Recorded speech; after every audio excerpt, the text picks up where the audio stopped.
అనకాపల్లి జిల్లా సబ్బవరం మండలం గొల్లెలపాలెం గ్రామంలో వెలిసిన భక్తుల కోరికలు తీర్చే తల్లి శ్రీ పైడిమాంబ అమ్మవారి ఆలయం ఎంతో ప్రత్యేకమైన ఆలయం. ఈ ఆలయం అమ్మవారు గ్రామ దేవతగా పూజిస్తూ ప్రతి ఏటా మార్చి నెలలో పండుగ సబ్బవరం మండలంలోనే అత్యంత వైభవంగా జరుగుతుంది.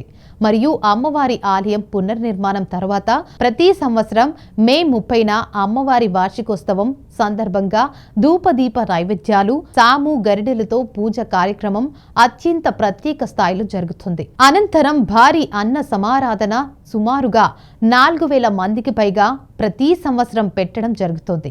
ఈ ఆలయంలో భక్తులు ఎంతో నియమ నిష్ఠలతో ప్రత్యేక పూజలు చేస్తే వారి కోరికలు నెరవేరుతాయని భక్తుల నమ్మకం. ఈ సందర్భంగా గ్రామస్తులు అందరూ పార్టీలకు అతీతంగా అందరూ ఒకటిగా మెలిగి ఈ పండుగను విజయవంతంగా నిర్వహిస్తారు. నేను ఈ పైడితల్లమ్మ ఆలయంలో అర్చకుడిగా పనిచేస్తూ ఉన్నాను. ఈ ఆలయం ఇక్కడ కట్టి మూడో సంవత్సరం ఇది.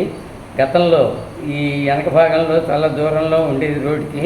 భక్తుల ఇబ్బంది వలన ఈ స్థల యజమాని స్థలం ఇవ్వటం వలన ఈ కమిటీ ఒకటి ఏర్పడి ఈ గ్రామంలో కమిటీ వాళ్ళు అందరూ కలిసేసి ఈ ఆలయాన్ని కట్టారు.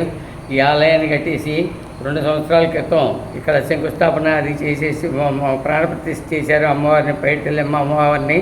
అప్పటి నుంచి కూడాను నేను ఇక్కడ అర్చకుడిగా పనిచేస్తూ ఉన్నాను. ఈ ఊరి ప్రజలందరూ కూడాను అమ్మవారు అంటే చాలా నమ్మకం అన్నమాట. దాని మీద భక్తులు 50 మంది కూడాను విశేషంగా తరలి వస్తూ ఉంటారు. అలాగే మే 31వ తారీఖు సంవత్సరం పండుగ చేస్తూ ఉంటారు. అలాగే కమిటీ వారు ఆ రోజు అన్న సంతర్పణ అవన్నీ కార్యక్రమాలు చేస్తూ ఉంటారు. అలాగే అమ్మవారికి ఈ చుట్టుపక్కల గ్రామాల్లో మంచి ఆదరణ ఉంది. అలాగే ప్రజలందరూ కూడాను అమ్మవారంటే మంచి నమ్మకంగా భక్తి శ్రద్ధలతో అమ్మవారికి వచ్చి ఆలయానికి వచ్చేసి పూజలు అవి చేసుకుంటూ పూజా కార్యక్రమంలో పాల్గొంటూ అలాగే తిరణాల కార్యక్రమంలో పాల్గొంటూ అమ్మవారిని దర్శించుకుంటూ ఉంటారు. స్వామి శరణయ్యప్ప. నేను పెదగొల్లపాలెం గ్రామం మాజీ వైస్ సర్పంచ్ అండి.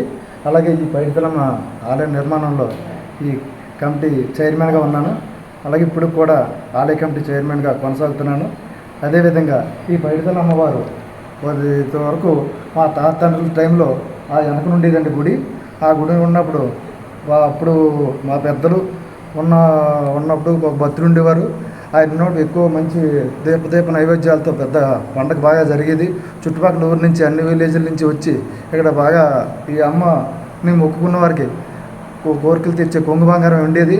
అలాగే వెనక్కి ఉండిపోవడం వల్ల కొంతమంది అలాగా వెళ్ళడానికి దూరం అవుతుందని చెప్పి అలా కొంచెం అలాగే తగ్గడం వల్ల మనందరం మా గ్రామస్తులందరూ కూర్చొని ఒక కమిటీగా ఏర్పడి ఈ అమ్మవారిని ముందుకు తీసుకొద్దామని చెప్పి ఒక 3 సంవత్సరాల క్రితం అమ్మవారిని ఇక్కడ ప్రాణ ప్రతిష్ఠ చేసి ఈ ఆలయం నిర్మించడం జరిగింది. ఈ ఆలయం జరిగినప్పటి నుంచి ప్రతి సంవత్సరం వాస్తవోత్సవాలు కానీ, అలాగే ప్రతి శుక్రవారం పూజలు కానీ, ప్రతిరోజు ధూపదీప నైవేద్యాలు కానీ ప్రతిరోజు కూడా క్రమం తప్పకుండా మాకు పంతులు గారు ఉన్నారు.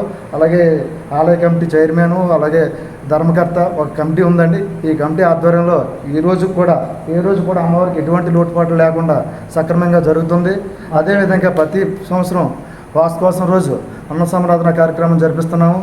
అలాగే ప్రతి సంవత్సరం కూడా మార్చి నెలలో అమ్మవారికి పండుగ కూడా జరిపిస్తున్నాం. అలాగే గ్రామస్తులందరూ 9 రోజులు ఘటాలు ఎత్తి అలా ఇంచుమించి 11 రోజులు అమ్మవారిని 9 రోజులు ఘటాలుగా ఊరేగించి 10వ రోజు 9వ రోజు కానీ అమ్మవారిని అనుపు కార్యక్రమం ముగించి ఎంతో వైభవంగా మంచి సాంస్కృతిక కార్యక్రమాలు నిర్వహిస్తూ ఈ అమ్మవారిని అలాగే నిత్యం కొలుస్తూ మేము ఆరాధిస్తూ ఉంటున్నాము. అలాగే చుట్టుపక్కల గ్రామస్తులు కానీ, ఇటు వైజాగ్ నుంచి కానీ, ఇటు జ్ఞానాపురం కానీ ఈ అమ్మవారిని ఇంటి అమ్మవారిగా కొంతమంది కొలుస్తున్నారు.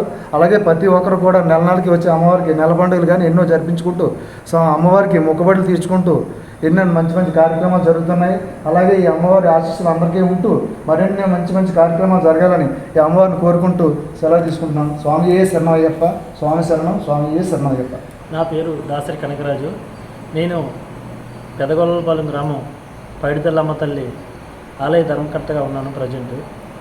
ఈ అమ్మవారి గుడి పూర్వం ఎప్పుడో మా చిన్నప్పటి నుంచి బ్యాక్ సైడ్ ఊరికి దూరంగా ఉండేది, చిన్న గుడి ఉండేది.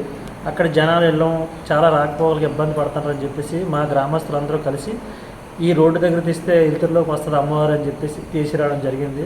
తీసుకొచ్చిన కాడి నుంచి కూడా మాకు అమ్మవారు అయితే మట్టుకి కోరిన వెంటనే కోరికలు తీర్చే కనకవల్లిగా భావిస్తాం మేము. అలాగే మా అమ్మవారు మమ్మల్ని మా చుట్టుపక్కల గ్రామంలో కూడా పైడితల్లి అమ్మవారు అంటే మంచి ఆదరణ ఉంది ప్రజల్లో కూడా. అలాగే ప్రతి సంవత్సరం మే 31వ తారీఖు వార్షికోత్సవం చేస్తాము. ఇంచుమించుగా ఆ రోజు జనం 4000 మంది దాకా అన్నసంతర్పణ కార్యక్రమం చేస్తాము.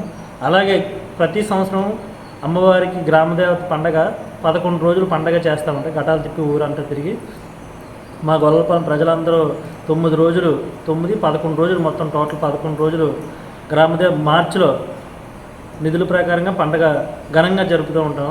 అలాగే మా సబ్బవరం మండలంలో ఈ అమ్మవారికి ఇంత ఆదరణ ఉండడం, ఈ ఆలయానికి మేము ధర్మకర్తగా ఉండడం మాకు చాలా ఎంతో ఆనందంగా ఉంది.